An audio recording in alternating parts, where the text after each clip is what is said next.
நிறைய பேருக்கு இருக்கிற ஒரு டவுட், இது நம்ம சேனலான்னு. இதுவும் நம்ம சேனல் தான். ஓகேவா எம்ஜி ஸ்குவாட்? இப்போ வீடியோ பாருங்க. ஹலோ எவ்ரிவன், நான் மதன் கௌரி. உங்ககிட்ட ஒரு கேள்வி கேட்கிறேன். உங்களுக்கு ரொம்ப பிடிச்ச விஷயம், உங்களோட பேஷன் அப்படிங்கிற ஒரு விஷயம் இருக்குல்ல, அதுக்காக நீங்க எந்த அளவுக்கு டெடிகேஷன் கொடுப்பீங்க? அதை நம்ம எல்லாருமே ஈஸியா கம்ப்ளைண்ட் பண்ணிடுவோம். எனக்குன்னு ஒரு பேஷன் இருந்துச்சு, ஆனா இதனால அச்சீவ் பண்ண முடியல, அது என் வாழ்க்கையில் அமையல, நம்ம அப்பா அம்மா எனக்கு அதுக்கேற்ற மாதிரி ஹெல்ப் பண்ணல அப்படின்னு சொல்லி 1000 குறைகளை சொல்லுவோம். பட் அதுக்காக நம்மளோட டெடிகேஷன் எந்த அளவுக்கு இருந்திருக்கு? இன்னைக்கு நான் உங்ககிட்ட சொல்ல போறது, கிட்டத்தட்ட 45 நாள் ஒரு ரூமுக்குள்ள தன்னைத்தானே சாத்தி வச்சுக்கிட்டு ஒரு கேரக்டருக்கு பிராக்டிஸ் பண்ணிட்டு இருந்த ஒரு நடிகனை பத்தி சொல்ல போறேன். 45 நாள் வேற எந்த மனுஷங்க கிட்டயும் பேசாம ஒரு கேரக்டருக்கு பேசிக்கிட்டு நம்மளுக்குள்ளே தனக்குள்ளே அந்த கேரக்டராவே மாறின ஒரு மனுஷனை பத்தி பேச போறேன். எப்படியாவது வாழ்க்கையில சினிமால நமக்குன்னு ஒரு அங்கீகாரத்தை பதிச்சிடணும் அப்படின்னு ஆசைப்பட்ட ஒரு மனுஷன் இன்னைக்கு நம்ம கூட கிடையாது. ஆனா 27 வயசுல ஆஸ்கரே ஜெயிச்சு முடிச்சாச்சு. வெறும் 27 வயசுல ஆஸ்கர் வாங்குறதுங்கிறது சாதாரணமான விஷயம் கிடையாது. ஆஸ்கரோட ஹிஸ்டரியிலேயே வில்லன் ரோல் பிளே பண்ணி ஆஸ்கர் ஜெயிச்ச ஒரே நடிகரான ஹீத் லெட்ஜர், அவங்கள பத்தி தான் பேச போறேன். அவங்க வாழ்நாள் ஃபுல்லா ஹிஸ்டரி, சினிமாவோட ஹிஸ்டரி எடுத்து பார்த்தோம்னா ஹீத் லெட்ஜர் அப்படிங்கிறவங்களுக்கு கண்டிப்பா ஒரு மிகப்பெரிய அங்கீகாரம் எந்த ஒரு ஹாலிவுட் படம் பாக்குறவங்களும் கொடுத்து வச்சிருவாங்க. அதற்கு காரணம், ஒரு பர்டிகுலர் படத்துல அவங்க ஒரு பர்டிகுலர் ரோலுக்கு கொடுத்த டெடிகேஷன் மட்டுமே போதுமானது. எந்த படம் அப்படின்னு பாத்தீங்கன்னா பேட்மேன் டார்க் நைட் படம். அண்ட் பிறந்ததுக்கு அப்புறம் அவங்களுக்கு 10 வயசு இருக்கிறப்ப அவங்களோட அப்பாவும் அம்மாவும் டிவோர்ஸ் ஆகுறாங்க. சுவாரஸ்யமான விஷயம் என்னன்னு பாத்தீங்கன்னா, அவங்களோட ஆஸ்கரை வாங்குறதுக்கு டிவோர்ஸ் ஆன அப்பா அம்மா 2 பேரும் சேர்ந்து மறுபடியும் வந்தாங்க. ஆனா அதை பாக்குறதுக்கு ஹீத் லெட்ஜர் உயிரோட இல்ல. எனிவே, நான் கதையை கண்டினியூ பண்றேன். ஆஸ்திரேலியால பிறக்கிற இந்த ஹீத் லெட்ஜர் 10 வயசு இருக்கிறப்ப அப்பாவும் அம்மாவும் டிவோர்ஸ் பண்றாங்க. அது பர்சனலா ஹீத் லெட்ஜரோட வாழ்க்கையை பயங்கரமா அஃபெக்ட் பண்ணுது. ஹீத் லெட்ஜரோட மிகப்பெரிய இன்ட்ரெஸ்ட் எதா இருக்குன்னு பாத்தீங்கன்னா செஸ் விளையாடுறதும், ரொம்ப பெரிய ஒரு படிப்பாளியுமா தான் இருந்துட்டு இருக்காங்க. பட் ஹீத் லெட்ஜரோட அக்கா தியேட்டர் ஆர்டிஸ்டா இருக்கிறதுனால தியேட்டர்ல இந்த கூத்துப்பற்றை மாதிரி இடங்கள்ல போய் அவங்க நடிக்கிறத பார்த்துட்டு அவங்க ரொம்பவே இன்ட்ரெஸ்ட் ஆறாங்க. சோ இந்த தியேட்டரிங், அந்த ஆக்டிங் அப்படிங்கறதுல ஹீத் லெட்ஜருக்கு இன்ட்ரோடியூஸ் ஆறது அவங்களோட அக்கானால தான். சோ அதனால ஆக்டிங் அப்படிங்கிற ஒரு விஷயத்துல நம்ம எதையாவது சாதிக்கணும் அப்படிங்கிற ஒரு ஆசை ஹீத் லெட்ஜரோட மனசுக்குள்ள வருது. நம்மளோட வாழ்க்கையில நம்ம எல்லாத்துக்குமே சின்ன வயசுல கனவு இருக்கும். பட் அதை சேஸ் பண்ண ஆரம்பிக்கிறது எப்பவுமே நம்ம இன்ஜினியரிங் படிச்சு முடிச்சுட்டு ஒரு டிகிரி வாங்கிட்டு அதுக்கப்புறம் தான் நம்மளோட கனவு என்னன்னு தேடி பார்ப்போம். கரெக்டா? பட் ஹீத் லெட்ஜர் அப்படி கிடையாது. 17 வயசுல தன்னோட கனவை தேடி அவங்க சிட்னிக்கு போறாங்க. அங்க ஆஸ்திரேலியால ஒரு மிகப்பெரிய சிட்டிக்கு போறாங்க. இன்னொரு ஊர்ல இருந்து இன்னொரு ஊருக்கு கம்ப்ளீட்டா கிளம்பி போறாங்க. சென்னையில இருந்து டெல்லி கிளம்பி போற மாதிரி அவ்வளவு தூரம் டிராவல் பண்ணி போறாங்க 17 வயசுல. அங்க கிளம்பி போனதுக்கு அப்புறம் குட்டி குட்டி ரோல்ஸா டெலிவிஷன்ஸ்ல பண்ண ஆரம்பிக்கிறாங்க. கொஞ்சம் கொஞ்சமா அவங்களோட ஆக்டிங்க பார்த்து எல்லாருமே பாராட்ட ஆரம்பிக்கிறாங்க. ஹீத் லெட்ஜரோட பர்சனல் லைஃப்ல எந்த ஒரு பொண்ணு ஹீத் லெட்ஜர் கூட இருக்கவே முடியறது இல்ல. அவங்க ரிலேஷன்ஷிப்ல நிறைய ரிலேஷன்ஷிப்குள்ள போறாங்க, மறுபடியும் வெளியே வந்துடுறாங்க. அதுக்கு காரணம் அவங்களோட பிரேக்கப் பண்ண எல்லா பொண்ணுங்களும் என்ன சொல்றாங்கன்னா, ஹீத் லெட்ஜர் ஒரு மெத்தட் ஆக்டர் அப்படின்னு சொல்றாங்க. மெத்தட் ஆக்டர்னா என்னன்னு பாத்தீங்கன்னா, அந்த கேரக்டராவே தன்னைத்தானே மாத்திக்கிறது. ஃபார் எக்ஸாம்பிள், நான் இப்போ உங்ககிட்ட சொல்லணும்னா, இப்போ ஏதாவது ஒரு படம் எடுத்துக்கோங்க. உங்களுக்கு ஃபேவரட்டா ஒரு படம் இருக்கும். கரெக்டா? இப்போ அந்த படத்துல இல்ல அன்னியன் படம் நம்ம எல்லாத்துக்குமே தெரியும். இல்லைன்னா எனி மூவி. இப்போ அந்த படத்துல அன்னியன் படத்துல பாத்தீங்கன்னா விக்ரம் 2-3 கேரக்டர்ஸ் உள்ளுக்குள்ள பிளே பண்ற மாதிரி இருக்கணும். சோ விக்ரம் கட் பண்ணதுக்கு அப்புறமுமே அதே கேரக்டரை வாழ்ந்துட்டு இருந்தா எப்படி இருக்கும்? அந்த கேரக்டரோட இன்டென்சிட்டி எப்படி இருக்கும்னு யோசிச்சு பாருங்க. நிறைய ஆக்டர்ஸ் இதை பண்றதுக்கு காரணம் என்னன்னு பாத்தீங்கன்னா, அப்போதான் ஸ்கிரீன்ல பாக்குறப்போ அவங்க அந்த மனுஷனாவே மாறிடுறாங்க கம்ப்ளீட்டா. ஒரு ஜோக்கர் அப்படிங்கிற அந்த கேரக்டர் எப்படின்னு பாத்தீங்கன்னா பயங்கர சைக்காட்டிக்கான கேரக்டரா இருக்கட்டும். அவங்க பிளே அதுக்கு முன்னாடி முதல் படத்துல அவங்க ஒரு கேயா பிளே பண்ணாங்க. ஆணும் உடலுறவு வச்சுக்கிற ஒருத்தங்க மாதிரி பிளே பண்ணாங்க. அந்த கேரக்டரவே மாறிடுறது. அந்த கேரக்டரவே மாறிட்டு அதுக்காக என்னென்ன பண்ணணுமோ, உண்மையிலேயே அந்த ரோல்ல இருக்கிறவன் என்ன வாழ்க்கையில பண்ணுவானோ, ஆக்ஷன் கட் எல்லாம் சொல்லி முடிச்சதுக்கு அப்புறமே அதே மாதிரி வாழ்ற கேரக்டர் தான் ஹீத் லெட்ஜர். அவங்க அதே மாதிரி வாழ்ந்துட்டு இருக்காங்க. அதனால அவங்க கூட இருக்கிற ரிலேஷன்ஷிப்ல இருக்கிற பொண்ணுங்க அப்பப்ப என்ன சொல்லுவாங்கன்னா, நான் உன் கூட ரிலேஷன்ஷிப்ல இருக்கேன்னா இல்ல உன் கேரக்டர் கூட ரிலேஷன்ஷிப்ல இருக்கேன்னு எனக்கு தெரியல, இது எனக்கு சுத்தமா செட் ஆகாதுன்னு சொல்லிட்டு அவங்க இழக்க ஆரம்பிச்ச முதல் விஷயம் என்னன்னு பாத்தீங்கன்னா, அவங்க கூட எந்த பொண்ணுமே லாங்கா இருந்ததே கிடையாது. இப்படி இருக்கிற கொஞ்ச நாள் என்னதுன்னு பாத்தீங்கன்னா, ஒரு ஆக்ட்ரஸ் கூட அவங்க டேட் பண்ண ஆரம்பிக்கிறாங்க. டேட் பண்ண ஆரம்பிச்சு கொஞ்ச நாளே ஒரு குழந்தையும் பிறகுது. அந்த குழந்தைய சப்போர்ட் பண்றதுக்கு இன்னும் கொஞ்சம் சம்பாதிக்கணும் அப்படிங்கிற ஆசையும் வருது. ஹீத் லெட்ஜர் ரொம்ப ஆசைப்பட்டு ஹாலிவுட் அப்படிங்கிற இடத்துக்கு ஆஸ்திரேலியால இருந்து கிளம்பி அமெரிக்காவுக்கு போறாங்க. எப்படியாவது நம்மளோட மார்க்கை உள்ள கொண்டு வந்துடணும்னு. ஹீத் லெட்ஜரோட ஒரு மிகப்பெரிய கனவு என்னன்னு பாத்தீங்கன்னா, ஒரு நாள் ஆஸ்கர் வாங்கணும் அப்படிங்கிறது. நம்ம எல்லாருக்குமே அந்த மாதிரி குட்டி குட்டி கனவுகள் இருக்கும். கரெக்டா? ஒரு மிகப்பெரிய அவார்டா இருக்கட்டும், இல்ல ஏதாவது அச்சீவ் பண்ணும். ஒரு கிளாஸ்ல எல்லாருமே நிக்கிறப்ப நம்ம ஒரு அவார்ட் போய் ஸ்டேஜ்ல வாங்கணுங்கிறதுல இருந்து நம்மளோட எல்லாருக்குமே நம்மளோட இடத்துக்கு ஏற்ற மாதிரி ஒரு மிகப்பெரிய கனவு இருக்கும். கரெக்டா? பட் ஹீத் லெட்ஜரோட கனவை யோசிச்சு பாருங்க. ஆஸ்திரேலியால ஒரு சாதாரண குடும்பத்துல பிறந்த ஒருத்தர் இருந்துகிட்டு ஒரு ஆஸ்கர் வாங்கணும்னு ஆசைப்படுறான். அதை தேடி போகவும் செய்யறான். நிறைய பேர் ஆசைப்பட்டு விட்டுருவோம். பட் இவங்க நிறுத்தாம அதை தாண்டி போகவும் செய்யறாங்க. அமெரிக்கா வரைக்கும் போன இந்த ஹீத் லெட்ஜர் வந்து ஒரு மிகப்பெரிய ஒரு காஸ்டிங் கால் நடக்குது. ஒரு படம் எடுக்கிறதுக்கு முன்னாடி வந்து டிரெக்டர்ஸ் வந்து கூப்பிடுவாங்க, யார் யார் வந்து இன்ட்ரெஸ்ட் இருக்கீங்களோ நீங்க உங்களோட ஆக்டிங் ஸ்கில்ஸை காமிச்சிட்டு போங்க அப்படின்னு சொல்றாங்க. அப்படி காமிக்கிறப்ப வந்து ஒரு படத்துக்கு வந்து பயங்கரமா வார்னர் பிரதர்ஸ் WB பார்த்திருப்பீங்க, ஒரு மிகப்பெரிய ப்ரொடக்ஷன் கம்பெனி வந்து ஒரு படத்தை எடுக்கிறாங்க. உலகத்தோட one of the most famous characters Batman படத்துக்கு வந்து ஒரு ஆடிஷன் கால் வருது. ஹீத் லெட்ஜர் ரொம்பவே ஆசைப்பட்டு போய் நின்னது வந்து பேட்மேன் கேரக்டருக்கு தான் போய் நிக்கிறாங்க. பட் அங்க போய் அவங்க நிக்கிறதுக்கு அப்புறம் தான் வந்து அங்க இருக்கிற டிரெக்டர், உலகத்தோட அதிகமா போற்றப்படுற டிரெக்டரான கிறிஸ்டோபர் நோலன் வந்து அவங்கள பார்த்துட்டு கடைசியில ஹீத் லெட்ஜரை வந்து பேட்மேனுக்கு ஆடிஷன் பண்ணாலும் ஃபைனலி அவங்க செலக்ட் பண்றது என்னமோ அந்த படத்தோட வில்லனான ஜோக்கருக்கு.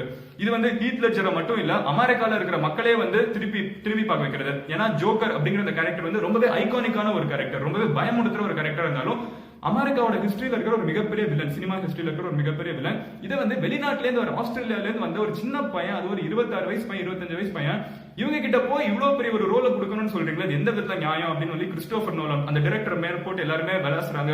பிரஸ்ல எல்லாம் வந்து கேவலமா எழுதுறாங்க, இந்த ஆக்டருக்கு என்ன தெரியும் இதை பத்தி, இதை போய் இவங்க இவ்வளவு பெரிய ரோலை போய் இவங்களுக்கு போய் கொடுக்குறாங்க, இது ஒரு மிகப்பெரிய தப்பான டெசிஷன்.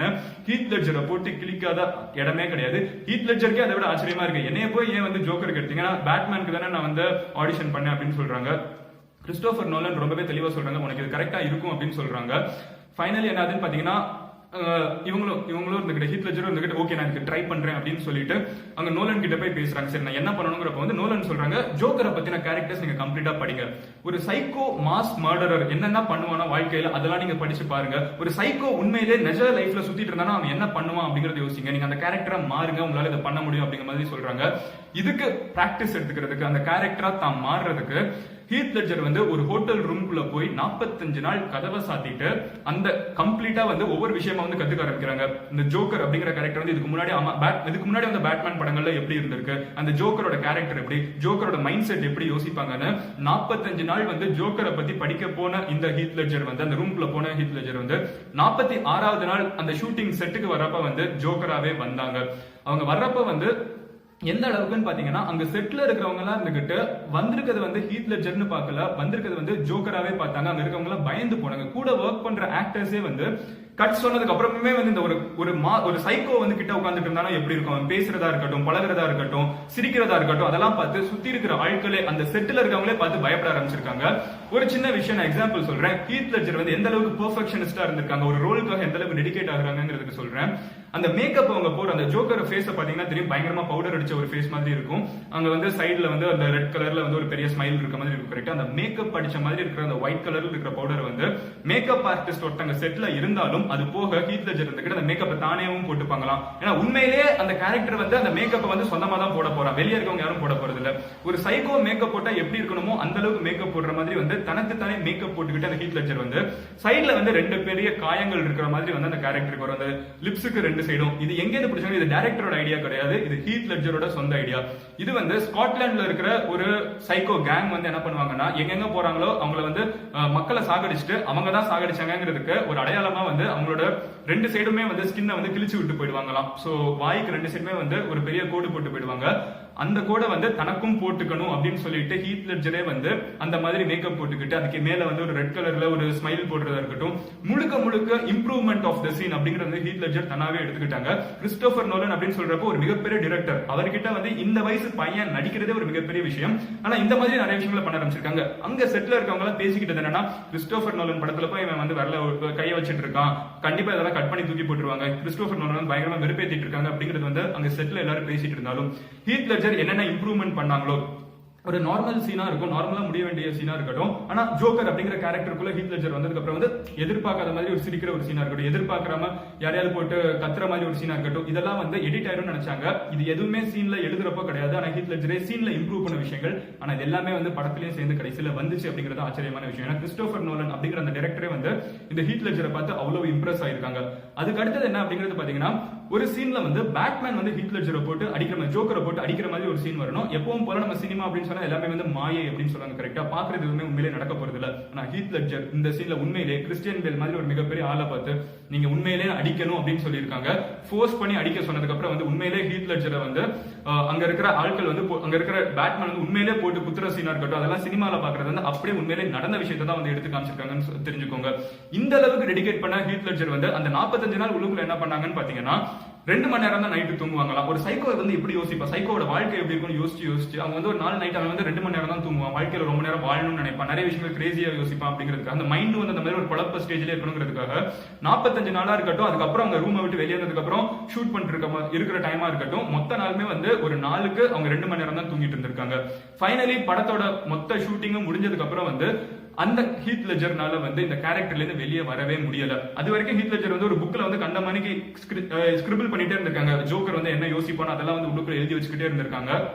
அந்த புக்கும் வந்து யார்கிட்டையும் காமிக்காமலே இருந்திருக்காங்க. அவங்க இறந்ததுக்கு அப்புறம் தான் புக் கிடைச்சிச்சு. எனிவே அவங்க வந்து அந்த கேரக்டர்ல இருந்து அவங்களால வெளியே வரவே முடியாம இருந்திருக்கு.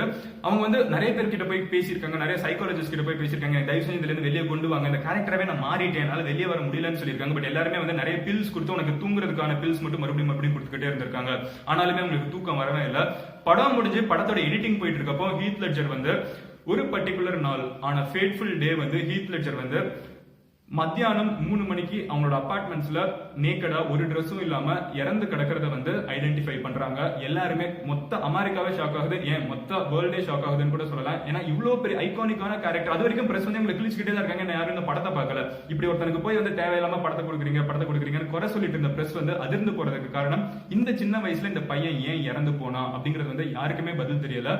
அந்த பையன் வந்து இறந்து போய் கிடக்குறான். அப்போ வந்து போஸ்ட்மார்ட்டம் ரிப்போர்ட்ல தெரிய வருது என்னன்னா, ஹீத் லெட்ஜர் வந்து ஒரு நாள் நைட்டு 2 மணி நேரம் தான் தூங்க முடியுது, அதுக்கு மேல தூக்கம் வேணும் அப்படிங்கிறதுக்காக அளவுக்கு அதிகமான தூக்க மாத்திரைகள் கொஞ்சம் நிமிஷமாவே வந்து அவங்க தூக்க மாத்திரை போட்டுக்கிட்டே வந்திருக்காங்க. பட் சுத்தமா தூக்கமே வர மாட்டேங்குது. கண்ட மாதிரி ஒரு சைக்கோவாவே மாறிட்டாங்க. அப்படிங்கிறதுனால தூக்க மாத்திரைகள் அதிகமா போட்டிருக்காங்க. ஓரளவுக்கு மேல தூக்க மாத்திரை போட்டதுனால அவங்க அன்னைக்கே இறந்து போயிருக்காங்க அந்த ரூம்குள்ள அப்படிங்கிறதும் தெரிய வருது. ஹீத் லெட்ஜர் வந்து இறந்து போன நாள் இதுக்கப்புறம் என்ன ஆகுது அப்படின்னு பாத்தீங்கன்னா, படத்தோட போஸ்ட் ப்ரொடக்ஷன் ஒர்க் இதுக்கப்புறம் தான் நடக்குது. அதுக்கப்புறம் படம் ரிலீஸ் ஆகுது. மொத்த உலகமே வந்து இப்படி ஒரு கேரக்டர் எவன்டா பண்ண முடியும் அப்படின்னு சொல்லி ஆச்சரியப்பட்டு பாக்குறாங்க. ஒரு ஆஸ்கர் நடக்குது. அந்த ஆஸ்கர்ல அவங்க சின்ன வயசுல பிரிஞ்சு போன ஹீத் லெட்ஜரோட உண்மையான அப்பாவும் அம்மாவும் வந்து ஆஸ்கரை வந்து அவங்க சார்பா எல்லாரும் முன்னாடியும் அவார்டை வாங்கிக்கிறாங்க.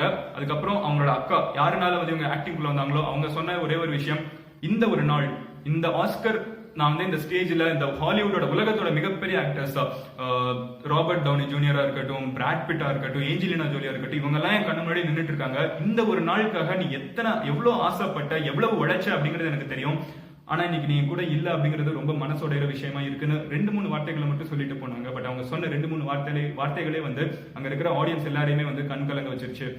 இந்த வீடியோல இருந்து நான் சொல்ல வர்றது ரொம்ப சிம்பிளான விஷயம் தான். Age is just a number.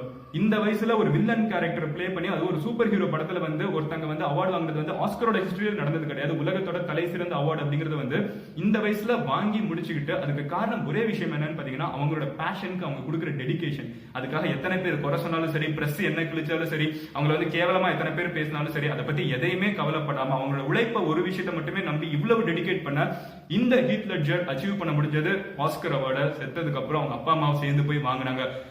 ஒரு அப்பா அம்மாக்கு ஒரு பையனால இதை விட அதிகமா என்ன தந்துட முடியும் அப்படின்னு தெரியல. நீங்க உங்களோட அப்பா அம்மாவுக்கு இல்ல நீங்க உங்களோட லைஃப்ல உங்க பேஷனுக்கு என்ன பண்ண போறீங்க அப்படிங்கறத இன்னையில இருந்து யோசிக்க ஆரம்பிங்க. ஸ்டார்ட் சேசிங் யுவர் ட்ரீம்ஸ் அப்படின்னு சொல்லிட்டு இந்த வீடியோ முடிக்கிறேன்.